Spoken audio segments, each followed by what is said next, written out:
bem? Tudo? Olá, olha que lindinha. Como é que está o Pedro Antônio? Bem?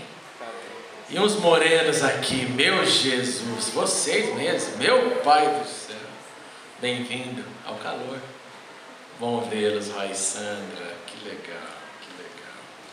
Gente, vamos abrir nossas Bíblias no Evangelho de João, capítulo 17. João 17, nós vamos ler a partir do verso 20.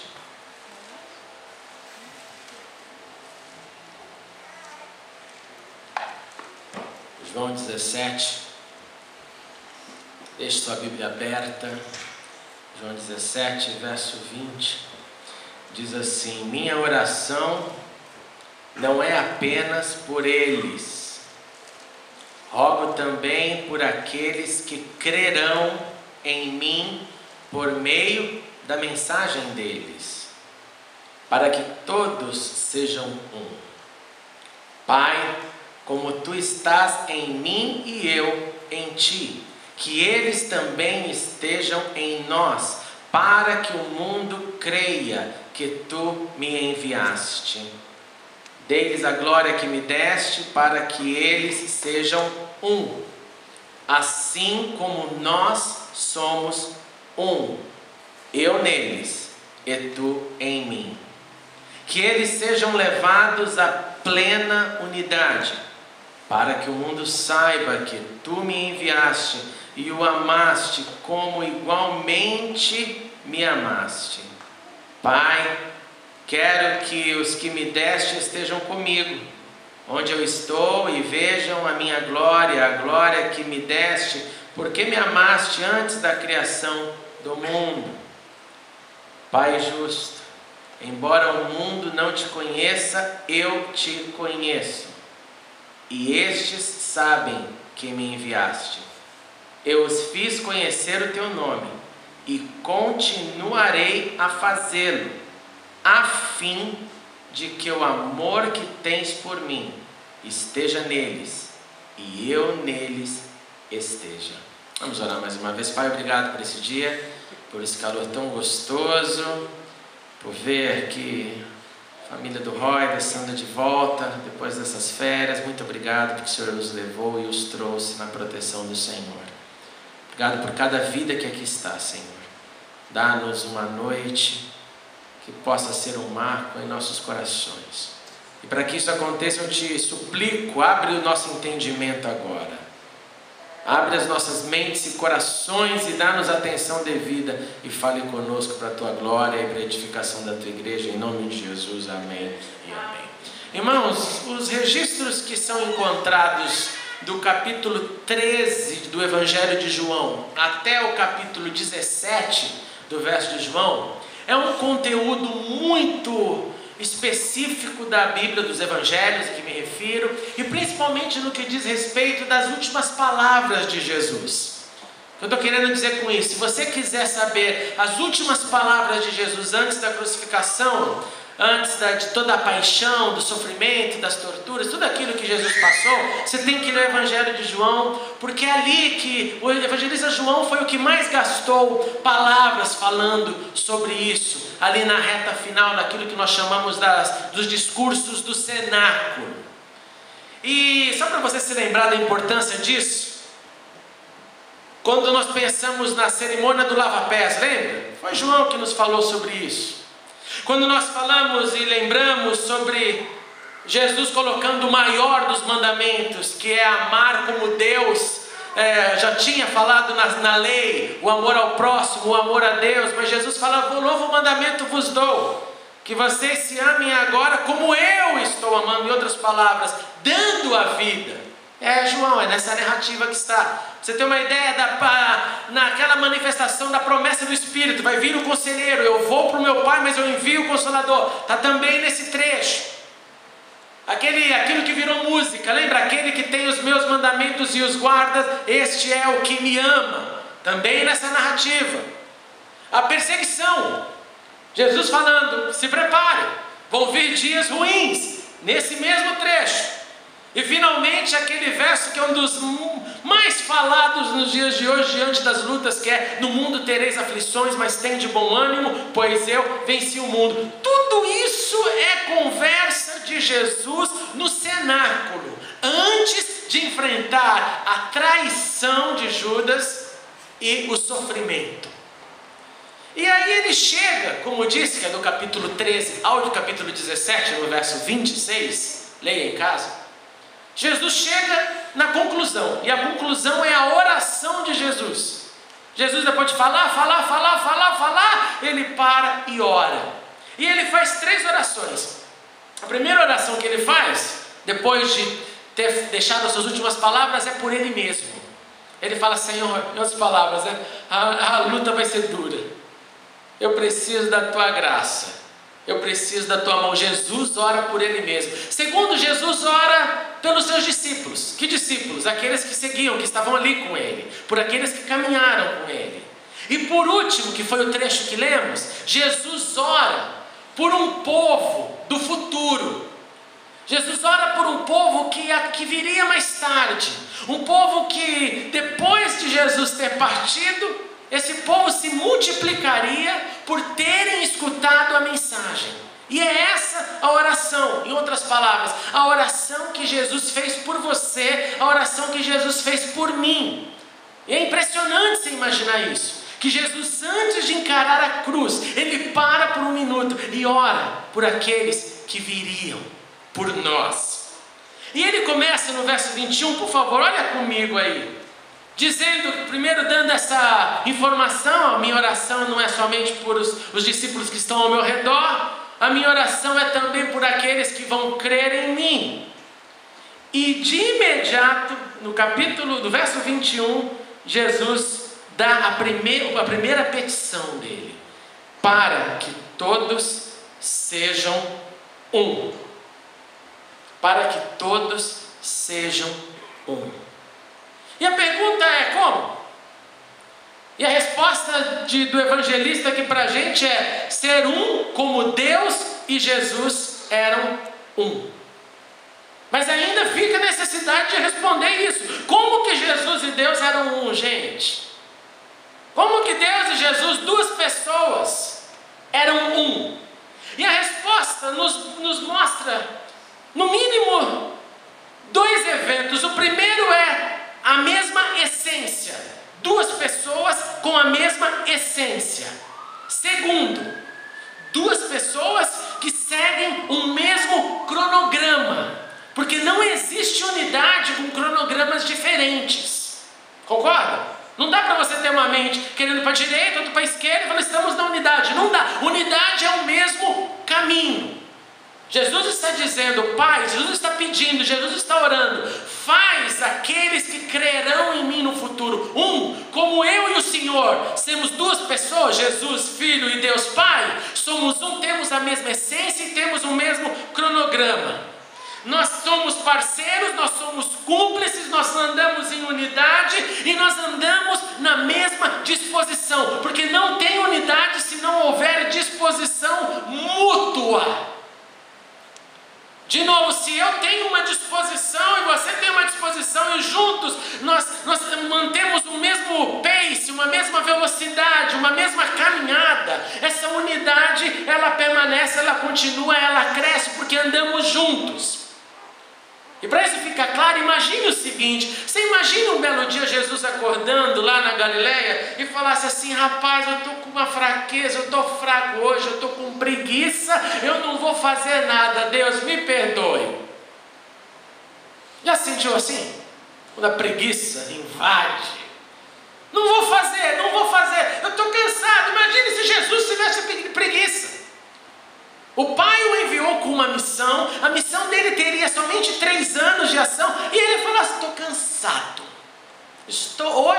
eu não vou fazer, não vou encher, estou de saco cheio, não quero saber. Existiria unidade se Jesus fizesse isso? Existiria mesmo cronograma? 3 anos, cronograma para cumprir, uma missão para ser feita. Imagine também se Jesus não mantesse o plano do Pai. Se ele falasse: é legal, Deus, as suas ideias são até boas, mas eu acho que tem um outro caminho, e outro caminho parece ser mais fácil, então eu não estou disposto a seguir o seu caminho, Pai. Eu tenho a minha individualidade, os meus desejos da minha mente, então eu não estou disposto a cumprir o plano que foi seu, porque João nos diz que Deus amou o mundo de tal maneira. João não nos diz que Jesus amou o mundo de tal maneira que deu sua própria vida. Ele deu, ele aceitou a dar voluntariamente. Ele também nos diz: a minha vida ninguém tira, a minha vida eu dou, mas isso é plano do Pai. Foi o Pai que enviou e o Filho disse: conta comigo. Mesmo cronograma, mesma essência, mesma cumplicidade, mesma parceria. De modo que se Jesus não aceitasse esse plano, Jesus estaria sendo um filho rebelde. Eu gosto da ideia, mas o plano é difícil, eu não aceito, então eu não vou aceitar. De modo que unidade, com isso em mente, é o resultado, escreva isso, unidade é o resultado da decisão de andar e de permanecer juntos. Eu vou repetir, a unidade é o resultado, ou uma unidade só acontece como resultado da decisão do meu andar e do meu permanecer juntos, porque senão não é unidade. Se nós então não nos importarmos com essa unidade, com essa decisão de andar e permanecer juntos, nós começamos a gerar, a nutrir individualismo. É o meu jeito, volta lá, a minha cabeça, o que eu quero, o que eu faço. E individualismo destrói a unidade. Se você tiver 100 pessoas unidas em um propósito e tiver uma pessoa fora desse propósito, esse um indivíduo no meio de 100, pode ser no meio de 1000, no meio de 10, não importa o número, ele vem como um vírus, ele faz um buraco, ele arruma, ele desarranja, porque a unidade é o resultado da decisão de andar junto, permanecer junto, todo mundo. E se um não está nesse, ele está literalmente nas palavras de Jesus: se você não é junta, você espalha. Se você não é por nós, você é contra nós. São palavras difíceis até de engolir, mas é muito simples isso. Na vida é assim. Na tua casa, no teu casamento, se não for duas pessoas pensando em ir para o mesmo caminho, o que acontece? Destrói uma outra. Simples. Se na tua empresa, o teu sócio for um cara que quiser sempre ser do contra com você, o que acontece? Vai romper a sociedade. E se em outros caminhos pode virar até um dano, virar um caixa dois, um roubo, virar um contra o outro. Somos sócios, mas um rouba por aqui, o outro mantém por lá. Então existe essa necessidade de... o lema dos 3 mosqueteiros, qual que é? Um por todos e todos por um. Mais exemplos eu queria te dar. Imagina uma torcida organizada desunida, ela não tem união. Ela marca o dia do jogo, chega no dia do jogo, ninguém vai à torcida, porque a torcida ela não tem uma organização, ela não vai torcer. O que acontece? O time está lá esperando. Já viram quando o time está mal no campeonato, ele começa: pô, a gente quer o quê? O apoio da torcida. Vou tomar que a torcida venha aí. Quando a torcida fica com raiva do time, fica todo mundo mandando recado para o outro, né? O jogador para a torcida para o jogador, querendo dizer: nós precisamos dessa unidade. Em outras palavras, uma torcida desorganizada também não cumpre seu papel, que é dar suporte para o time. Um outro exemplo: você imagina um exército que não tem unidade? O general fala: guerra por aqui, nós vamos por aqui, o plano é esse. E todo mundo começa: não, a gente não concorda com esse plano, e ponto final, nós não vamos seguir essa ordem. Você imagina um exército que o cara fala: hoje eu não quero fazer a barba porque deu vontade de ficar barbudo. Ou não, eu não vou manter meu uniforme organizado porque cansei de passar a roupa, enche o saco. Não, eu não vou marchar, eu não vou me preparar, eu tenho a minha cabeça. O que aconteceria com esse exército, gente? Seria vitorioso? Ele cumpriria o papel dele? A resposta é óbvio que não. Imagine, pior ainda, uma equipe médica. Uma equipe médica, ela fazendo uma cirurgia, onde o instrumentador tem o enfermeiro, tem o cirurgião, tem o chefe, todo mundo assim controlado um pelo outro, dando um olhar, já está aqui, já limpa aqui, já faz isso. Imagina se na hora, não corta assim não. Não vou passar. Você pediu um bisturi XZ, não sei das quantas, eu vou te dar tesoura. Porque na minha cabeça que a tesoura entra mais fundo, rasga tudo a pessoa mais rápido. Para você imaginar, né, esse drama de como o mundo funciona, parece um mecanismo daqueles relógios antigos, sabe, que você vê tudo ali, uma argola aqui, outra ali, todo mundo juntinho, fazendo uma coisa só. Imagine uma orquestra, se todo mundo decidir na orquestra ser solista. Individualidade, todo mundo é solista, não tem mais harmonia, não tem mais ritmo, todo mundo quer fazer o solo. Eu quero fazer o solo, não vou fazer a base, não vou fazer o pedal, não vou dar a nota que define se o acorde é maior ou menor, eu quero solar. Não funcionaria. E imagine, agora é com a gente, uma igreja sem unidade. Imagine uma igreja que não é unida nos seus desejos, na sua cumplicidade, na sua parceria, na sua prática, na sua decisão. Ela simplesmente não é igreja. Eu repito, a unidade é o resultado da decisão de andar e permanecer juntos. E adiciono que sem unidade não há cristianismo. E quando não há unidade, não há cristianismo, e pior que isso, quando não há unidade, não há cristianismo, e há o aumento da individualidade da minha mente, e assim nascem pastores de si próprio, de acordo com o que eu acho, do que eu vejo, do que eu interpreto. Neste ambiente também nasce um fenômeno. Sabe qual é o fenômeno? A igreja dentro da igreja.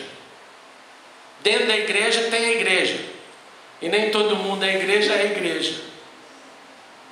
Porque a igreja, com I maiúsculo, esse aglomerado de gente, esse agrupamento de pessoas que carregam dentro de si essa força da palavra, que nós somos chamados para fora, que nós somos chamados para sermos um em Cristo. Essa é a única forma de ser igreja.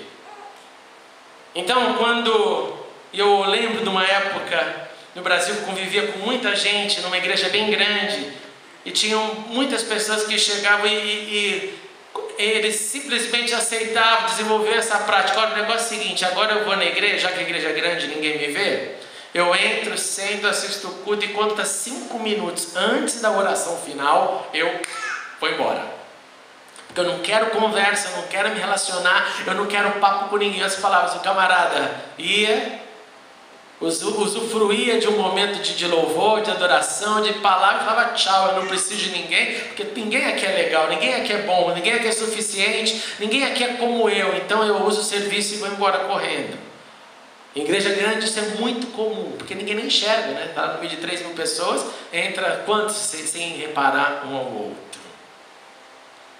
A última outra pergunta que eu quero deixar no nosso coração é que se a igreja então é essa unidade, esse agrupamento, como nós podemos fazer essa unidade ser o reflexo da nossa decisão de andar e caminharmos juntos? Presta muita atenção. Primeiro, nós precisamos lembrar e nos relembrarmos todo minuto de que foi por causa da cruz que nós devemos ser um. Jesus é o primogênito entre muitos irmãos. Jesus fez o seu sacrifício na cruz, Ele atraiu todos a Ele, Ele providenciou, Ele formou a igreja, Ele é a fonte dessa decisão. Isso não é metodologia humana, isso é Deus. Jesus atraiu todo mundo e fez um povo. Aquilo que não era povo se formou, se fez num povo. Primeiramente era o povo ali de Israel, depois em Jesus entrou todo mundo que o aceitou, que o recebeu, e se formou também num povo, no que nós chamamos do novo Israel de Deus, ou a continuidade do Israel de Deus. Então o primeiro passo é lembrar, por que dessa unidade? Porque Jesus nos uniu todos nele. Primeiro ponto. Segundo ponto, a conscientização da importância que você tem nessa unidade. Você é uma peça fundamental nessa unidade. Você do seu jeito, com as suas características, com os seus dons, com as suas fragilidades, com as suas qualidades excepcionais, talentos, vantagens e com todos os dramas que você carrega. Você e eu somos peças fundamentais, diferentes. Olha para a tua mão por um minuto. Olha para a tua mão, olha os seus dedos. Alguém aqui tem 5 dedos iguais?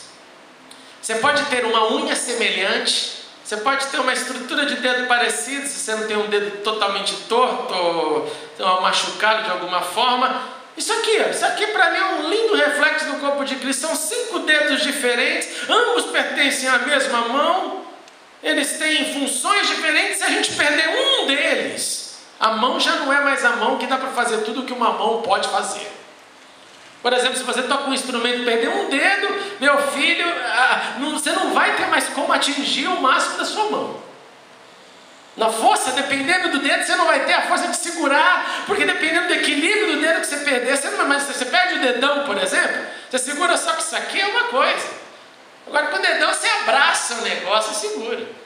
Sem o dedão eu não sei se alguém consegue se segurar muito tempo assim, mas com o dedão você fecha. Então depois da lembrança de que foi a cruz que nos uniu, eu sou importante, eu sou um dedo, eu sou, agora estendendo, eu sou um braço, eu sou uma orelha, eu sou um nariz, eu sou uma cabeça, toda aquela linguagem paulina. Cada pedaço do corpo é insubstituível, porque como eu disse, se tiver 1000, seja 100, 10, numa unidade tiver dentro, fora dessa unidade, o transtorno, o vírus acontece. Terceiro, já que você sabe que foi pela cruz, já que você sabe que você é importante, você precisa então tomar medidas práticas. Você precisa priorizar. Você fala, não, vou tomar uma decisão agora então. Se esse é o projeto de Jesus para o ser humano, eu vou priorizar esse projeto. E número 1, para priorizar o projeto, você tem que declarar a morte da preguiça. A morte da preguiça, falar, a preguiça não vai dominar o meu ser. Por quê? Porque para ter unidade precisa de ação, e para ter ação precisa de gasto de energia, e para gastar energia precisa você decidir sair da inércia. Se você não decidir sair da inércia, essa inércia toma conta, e a inércia é gostosa, a inércia ela traz conforto. A inércia deixa você ali acomodadinho. Quando vem o frio, então a inércia é uma amiga. Porque você fala, quanto menos eu me mexer, melhor, para não ficar exposto ao frio. Ela vai te encarunchando, se assim eu posso dizer. Agora, de novo, com a inércia, nenhuma unidade sobrevive. E eu vou voltar a repetir isso. Pode ser a inércia sua que contagia um grupo. E pode ser o seu movimento que estimula um grupo, seja ele do tamanho que for. Agora, isso é a parte teórica para vocês. Então tá legal. A cruz nos uniu, eu sou importante e eu vou quebrar com a inércia. Repete isso comigo então. A cruz nos uniu, eu sou importante nesse papel, né? E quebrando com a inércia. São esses 3 pontos. Eu entendi que isso é obra de Deus, eu entendi que eu sou fundamental, então eu vou ter que agir. Agora vamos trazer para a gente aqui, nome aos bois. Primeiramente, muito obrigado por todos aqueles que receberam minha mensagem e chegaram aqui hoje mais cedo. Eu sei que tem gente que vem do trabalho, por favor, eu entendo completamente. A vida traz às vezes algumas mudanças de agenda. Mas a primeira coisa, já que nós temos que ter unidade, e aqui na vida da igreja na unidade, um dos momentos que nós manifestamos a unidade é na hora do culto. Certo? Na hora do culto nós estamos unidos. E para essa unidade funcionar, a gente tem que pensar no antes, no durante e no depois, porque senão ela não funciona. E o primeiro ato do culto, sabe qual que é do antes? Não é o antes quando você chega aqui, mas é o que você fez durante a semana. Porque não há culto que seja culto se a tua semana foi uma semana dos infernos, no inferno, inclusive, não lá lutando contra as trevas, mas participando dele, e achar que no sábado vem para a igreja e esquece tudo isso e glória a Deus nas alturas. Então o antes do culto, o antes da unidade do culto, é aquela segunda, terça, quarta, quinta, sexta, para a gente aqui que quer se reunir no sábado, de comunhão, de Bíblia, de Deus, de oração, de aplicação, de vida, de obediência, de falhas, de acertos, mas indo para o mesmo caminho. Eu estou perpetuando aquilo que a fé tem feito em mim. Esse é o antes. Porque se não for isso, quando eu chego e você chega, nós estamos simplesmente juntando a hipocrisia. É o que eu sempre digo, é a cara do domingo, é a cara do sábado, é a máscara. Vamos lá, e todo mundo lá, paz, tal. Dentro não tem nada, mas daí você aprende a se relacionar no coletivo, então finge uma expectativa mentirosa. Então o antes da unidade do culto é a sua vida. É você na sua casa, é você no seu trabalho, é você com as suas ideias. É você dentro do relacionamento marido e mulher, pai, filho, mãe, esposo. É o que você faz com aquilo que você tem recebido. Esse é o antes. Primeira parte do antes. Segunda parte do antes é o antes. É o antes do sábado, por exemplo. Um dia um cara chegou para mim, depois de eu muito falar para ele, eu falava para ele assim, cara, muda a tua rotina, muda a tua agenda é piração. Tem gente às vezes que entra naquelas... Eu já vi muita gente aqui em Londres falar assim para mim, pastor, eu tenho o alvo de fazer tanto dinheiro, então eu não trabalho menos que 50 horas por semana, mais as horas extras. Eu falo, legal, você tem seus alvos, vai fundo, seus alvos, meu Deus, o problema é teu. Mas o que acontecia é que o cara chegava na igreja e só dormia. Aí um dia com todo carinho eu falei, você só dorme, cara. O que está acontecendo? Não, é porque o meu dia, pastor, você só dorme, cara. Você está... Olha, na cama é mais gostoso de dormir. Dorme na cama, meu. Não, é porque eu trabalho tantas horas. Aí depois de muito falar mesmo, algum longo tempo, a resposta foi, pastor, eu entendi que então eu tenho que me preparar no sábado, aquilo que eu faço, o meu coração. Aprendeu, entendeu. Já estava todo feliz porque tinha entendido, tomou uma decisão que então tinha que cuidar do antes. Entende? Do antes. Tinha que cuidar, que tinha que nutrir uma expectativa. A expectativa do ir à casa ao Senhor, a expectativa de receber algo, de ouvir algo, de falar. E não, meu Deus, eu estou cansado, estou destruído, mas eu vou lá, me rastejando, mas eu... Já chegou errado. O corpo já veio com as disfunções todas e vem exigindo que aconteça alguma coisa, não está nem enxergando direito. O antes significa isso que eu escrevi hoje para a maioria de todos vocês, é chegar 5 minutos antes, ficar sentadinho, Senhor, já estamos aqui em prontidão, esperando o Senhor falar, porque é unidade. Porque assim como na cirurgia, no exército, na orquestra, na vida 2, não dá para ter a mesma dimensão se não estiver unido. Na igreja é impossível. Eu queria que vocês tivessem essa experiência, sabe, de ficar assim, ficar aqui olhando para aí. Você sentiu o drama, sentiu o peso do negócio. Então, na nossa unidade, que começa antes em casa, na vida, no dia a dia, ela tem que passar pelos 5 minutos antes. Então, bem na prática, igreja, em nome de Jesus, restaure e resgate isso. Decida-se, eu vou estar lá sentado 5 minutos antes, em prontidão. Já com meus irmãos, pode conversar, orar, faz o que quiser, mas juntinhos, todo mundo na expectativa da unidade, do que o Senhor vai fazer, vai falar. O que acontece se teu chefe marcar com você, ou se você for para uma entrevista de trabalho, ou para qualquer coisa, ele marcou a hora, você chegou lá atrasado, qual que é o humor que ele vai te receber? É legal? Eu falo, lindo, você atrasou, filhinho? Eu tinha 10 reuniões aqui, mas...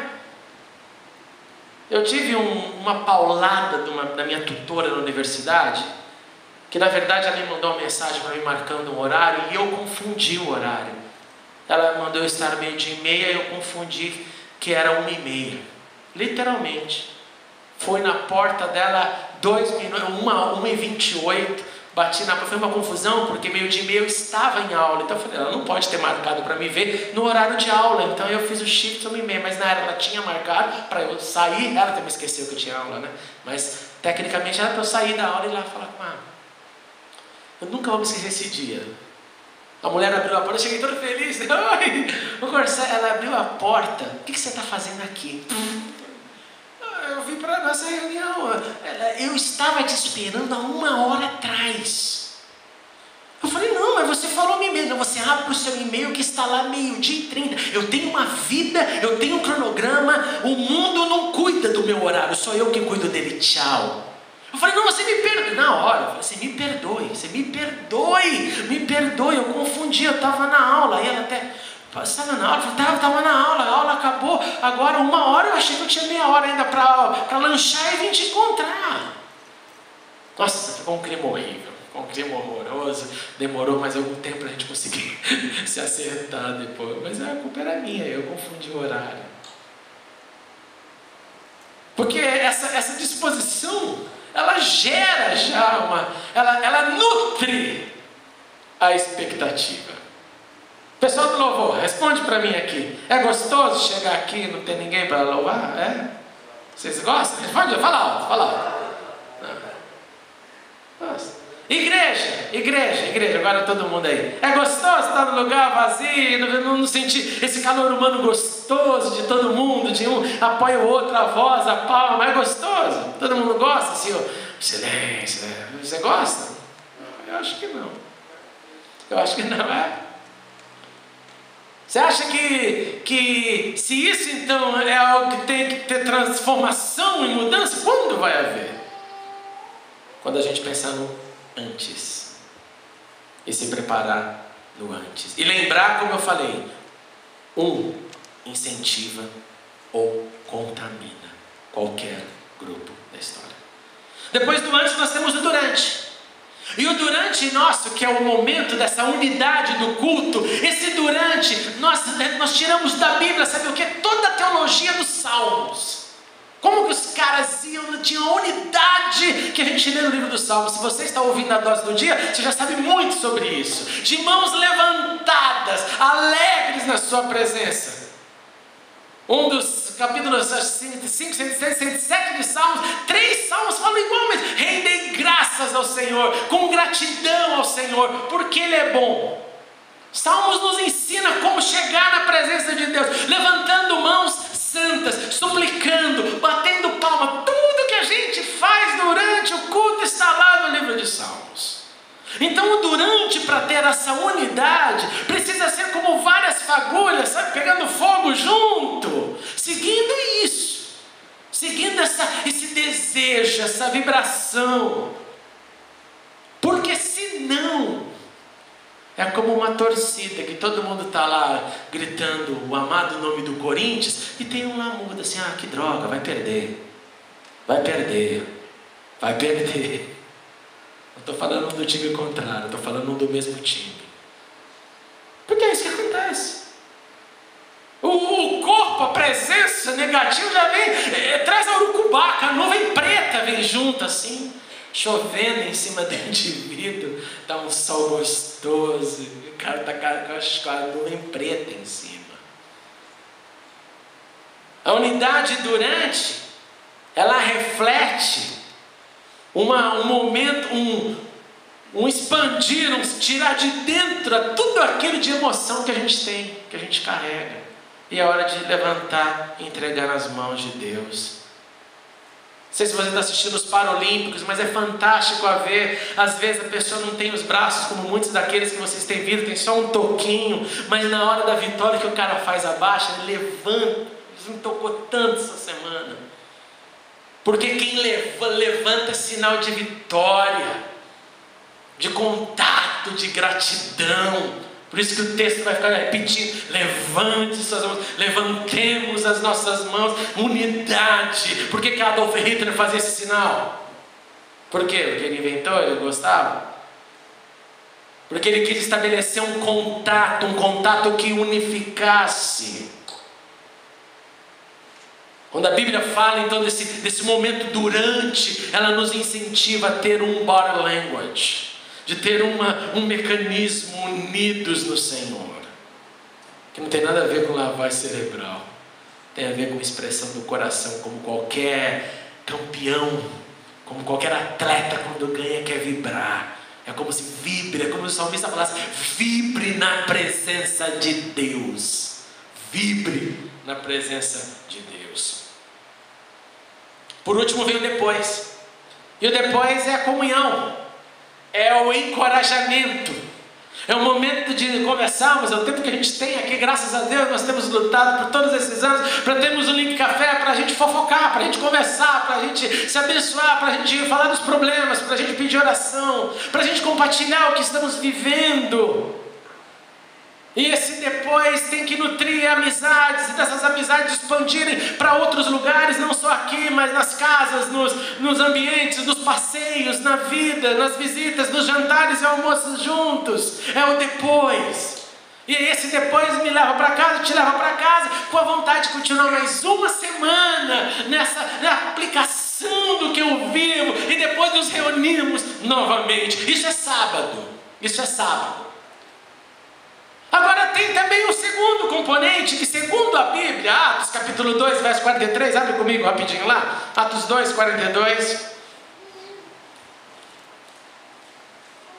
Abre comigo, leia, por favor, texto lindo, deixa grifado na sua Bíblia, Atos 2, verso 42.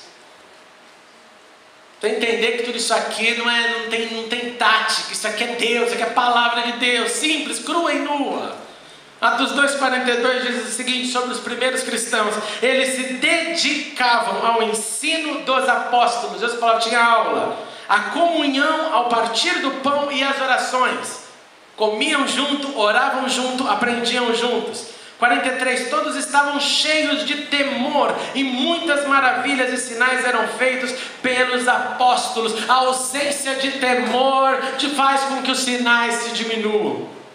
A ausência de temor em Cafarnaum fazia com que sinais não se manifestassem em Cafarnaum. Verso 44, os que criam mantinham-se unidos, tinham tudo em comum, vendiam suas propriedades e bens, distribuíam cada um conforme a sua necessidade. Em outras palavras, todo mundo estava atento ao que o outro estava passando, e estando atento ao que o outro estava passando, ajudavam-se mutuamente, só isso. 46, todos os dias continuavam a reunir-se no pátio do templo, partiam pão em suas casas e juntos participavam das refeições com alegria, sinceridade de coração, louvando a Deus e tendo a simpatia de todo o povo, e o Senhor lhes acrescentava diariamente. Quantos dias eles se encontravam por semana? Percebeu? Opa, alto, Davi. Diariamente. Eles não trabalhavam? Bando de vagabundo, ficava em casa lá. Todo mundo trabalhava, gente. Todo mundo vivia, todo mundo, é claro que era um outro modelo social, outro modelo de sociedade, outro modelo de se viver, é verdade. Mas eles entenderam esse compromisso, mantinham-se unidos. Então eu não vou falar de todos os dias, nem vou lançar aqui a igreja aberta 24 horas por dia para todas as manhãs você estar aqui, mas quero mencionar a quarta-feira. Quero mencionar porque antes de termos esse templo aqui, que o Edu sempre, graças a Deus, nos lembra, né, que foi Deus, né, foi Deus que nos deu. Primeiro deu a liberdade, né, porque se tivesse espaço, não tivesse liberdade, também não resolveria nada. Deu a liberdade, segundo deu o lugar. E a gente tem convivido em paz, graças a Deus, sem aqueles dramas que vivemos no passado. Agora antes nós orávamos: Senhor, nós queremos espaço, Senhor, nós queremos espaço, ô Senhor, dá-nos espaço. Quando eu fui para presidente da Convenção Batista, eu falei: a gente precisa nos ajudar, ajuda-me, porque a gente precisa ter mais um momento juntos, espaço, mais horas. Vocês lembram de ouvir os Len Green? Entra pouquinho de tempo, aquela loucura toda. E agora, durante, nós temos o espaço. E temos o espaço e não estamos usando, por esse desejo de ficar na inércia, por esse desejo de não lutar pela unidade que contagia, que faz o fogo crescer, que faz as disposições aumentarem, que faz a espiritualidade florescer. Responda para mim do fundo do seu coração. É em vão investir na espiritualidade? Não gera nada? É em vão nutrir a alma? É em vão ter comunhão? É em vão aprender? A resposta é sempre não. Acrescenta. Gera coisas boas.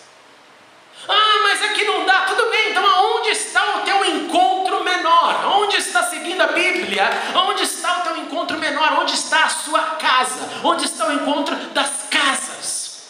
Onde está esse encontro? Como que ele está? Como que ele vive?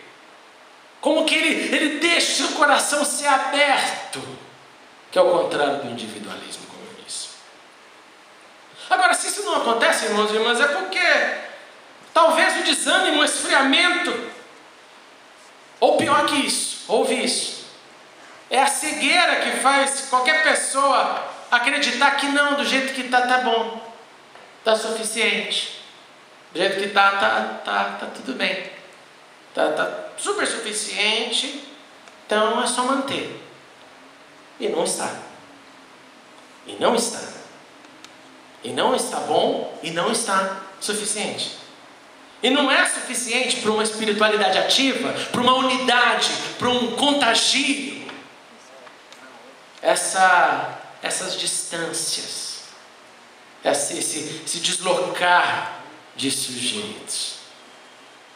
Eu vou deixar você pensar nisso um pouquinho. Compartilhe em 1 minuto. 1 minutinho. Com quem estiver do seu lado. Está satisfeito com a tua espiritualidade? Ela está fogo de Deus aí, maravilhoso mesmo. Você está com sede, nutrido. Vem para a igreja, não vou sentar. Por favor. Olha para o teu redor, Não fique ninguém sozinho. Compartilha que for uma palavrinha de 1 minuto aí. Está satisfeito com a sua espiritualidade? Vamos lá. Se una com alguém aí para você não ficar sozinho e não perder essa chance de refletir. Porque quando a gente... Vamos lá. Como é que está? Você está satisfeito? Você está cheio de Deus? Vamos lá, rapidinho.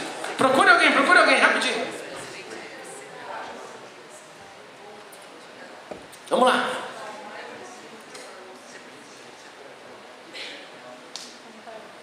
Vai lá, fala, põe para fora, responda, é você respondendo para você mesmo, a pessoa é só para te ajudar.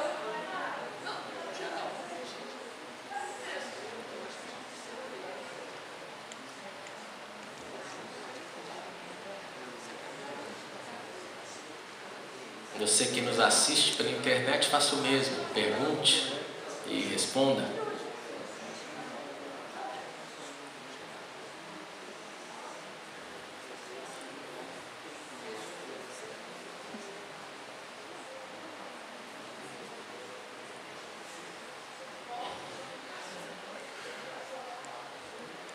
Legal. Obrigado. Volta para mim aqui. Continue a conversa no Link Café. Por favor, continue que vale a pena. Volta para o verso 21 do capítulo 17 de Mateus. Para você entender o resultado dessa unidade. Segundo as palavras de Jesus, João 17, 21. Para que todos sejam um, como tu estás em mim e eu em ti. Que eles também estejam em nós. E agora o resultado. Para que o mundo creia que tu me enviaste. Para que o mundo creia que Jesus veio à Terra. Para que o mundo creia que essa história é verdadeira. A consequência prática disso é a atração de mais gente para a família. Vou fazer uma outra pergunta bem prática. Qual é mais gostoso? Festa vazia ou festa cheia? Alguém gosta de festa vazia? Você mata a festa, tem 3 pessoas na festa. Liga o som, vamos dançar. Agora vamos comer. Não tem barulho, não tem noise de festa. Festa vazia é um drama. Por isso que na história de Jesus, o que o camarada lá faz na história de Jesus? Olha, vai pela rua e chama qualquer um para vir para a festa. A festa está pronta, o churrasco foi feito. Se não tiver gente, não tem por que ter festa. Então, vem todo mundo. Desconhecidos, bicos, entra todo mundo hoje na festa. Em outras palavras, se a finalidade é o mundo ver, a finalidade da unidade é o mundo enxergar, e quando o mundo enxerga, o mundo se ajunta, as pessoas se aproximam, as pessoas são atraídas. O contrário disso também é verdade, é que se não há unidade, não há atração. E se não há atração, há menos barulho na festa. Ao ponto de chegar um estágio que não há nem mais festa. Nem festa vazia, nem festa cheia. Então é um negócio, gente, fundamental.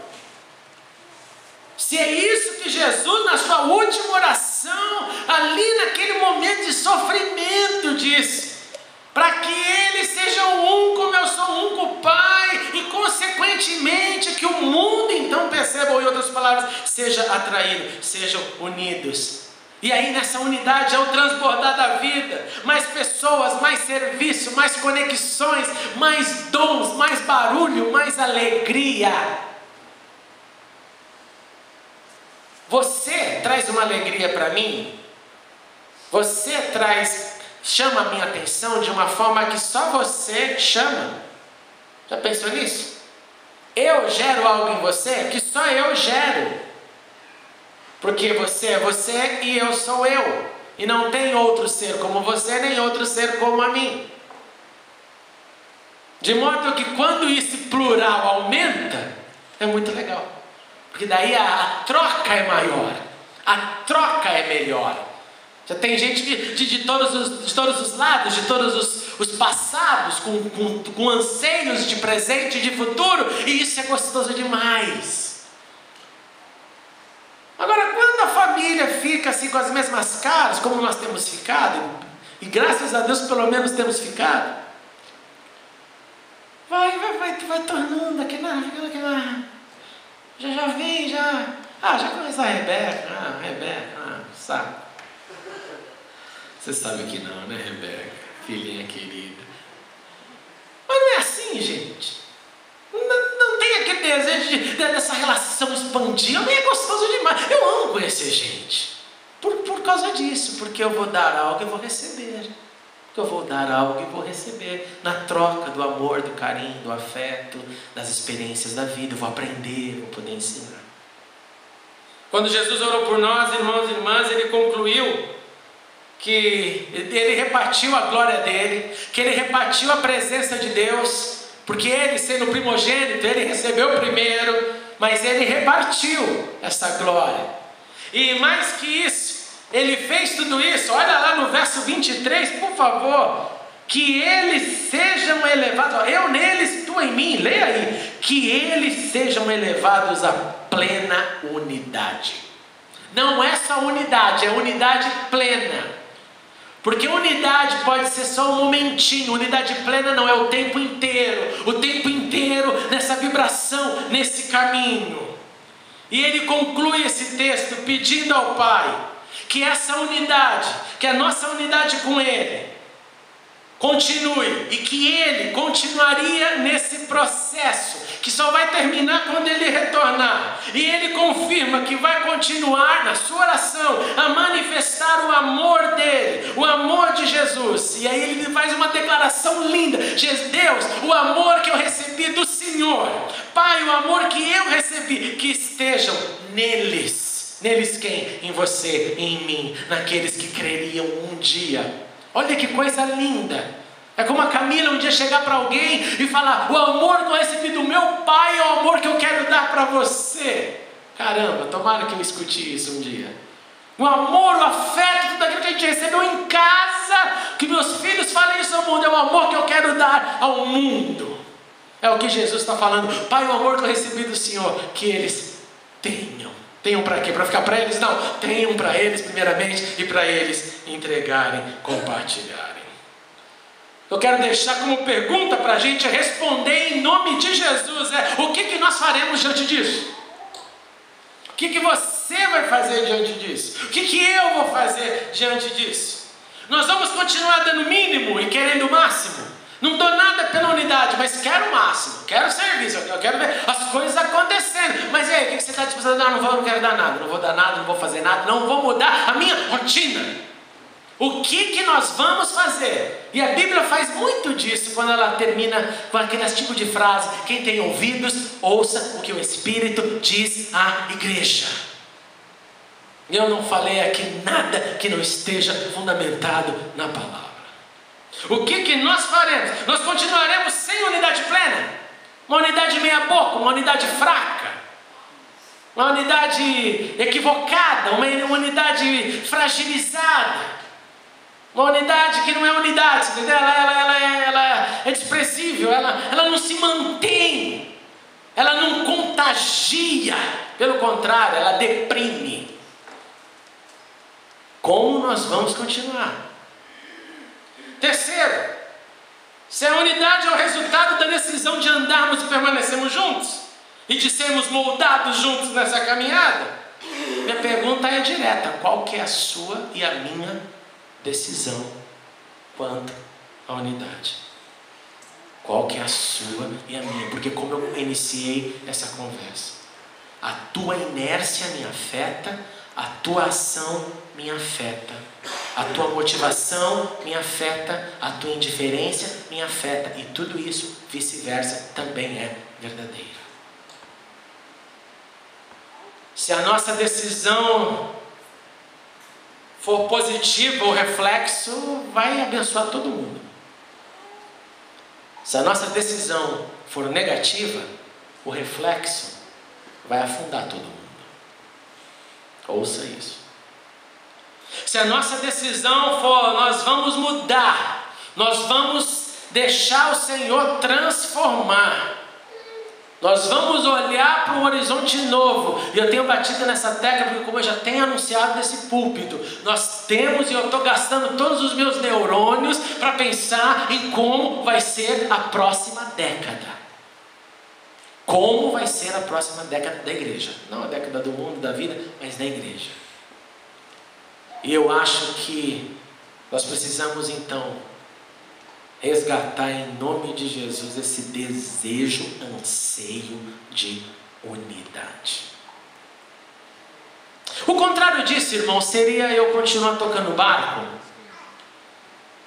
e deixar o barco andar, e quem então entende o que eu estou falando vai seguindo meio que na ribanceira, assim do meu lado, meio comigo. Quem não entende fica meio de longe, tá não, mas tá lá, e o exército não vai vencer nenhuma guerra. Entendeu?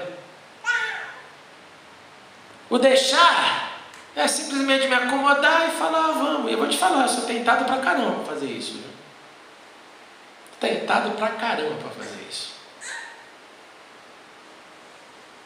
Só que o Senhor tem tido misericórdia de mim. Essa é a palavra. E tem, como eu escrevi numa canção muito antiga, tu me livras de mim mesmo, quando eu penso e vejo o meu desabar. Tu me salvas e me conquistas, e me firma os pés para caminhar. Eu preciso de Ti, eu careço de Ti, Senhor. Adonai Eloqueinu, Adonai Elohim, Senhor meu Deus, Senhor nosso Deus. Para onde nós iremos? O que nós faremos pela unidade? O que nós faremos pela unidade? Eu queria que a gente respondesse hoje primeiramente no nosso espírito, primeiramente no nosso coração, primeiramente com as nossas decisões, das práticas mais simples que eu disse hoje, do caminhar durante a semana, do antes do culto, ao depois do culto. Aí, em nome de Jesus, falar, não, eu vou dar um jeito na minha vida, eu vou dar um jeito de estar com meus irmãos durante a semana. Em nome de Jesus, se a gente não tomar um passo, eu vou repetir, escute, nós desabaremos. Vou repetir, se nós não tomarmos um passo, nós desabaremos. Agora, a ação não é única, de uma única andorinha. E graças a Deus que Jesus fez dessa forma, para que todos sejam responsáveis e para que todos também vençam juntos, na unidade. Na unidade. Irmãos, eu vou tocar uma canção Eu queria, em nome de Jesus, te dar duas opções, sugestões com muito amor.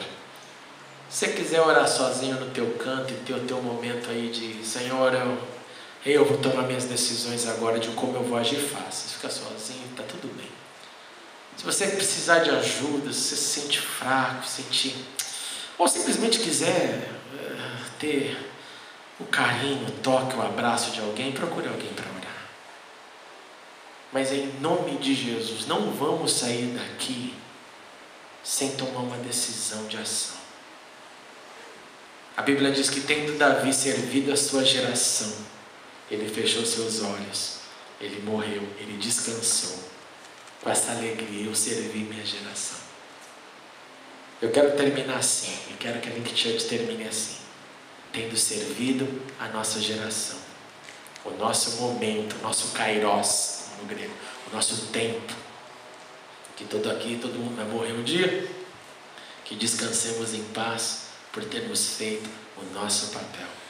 E o nosso papel só pode ser feito na unidade que contagia, em nome de Jesus.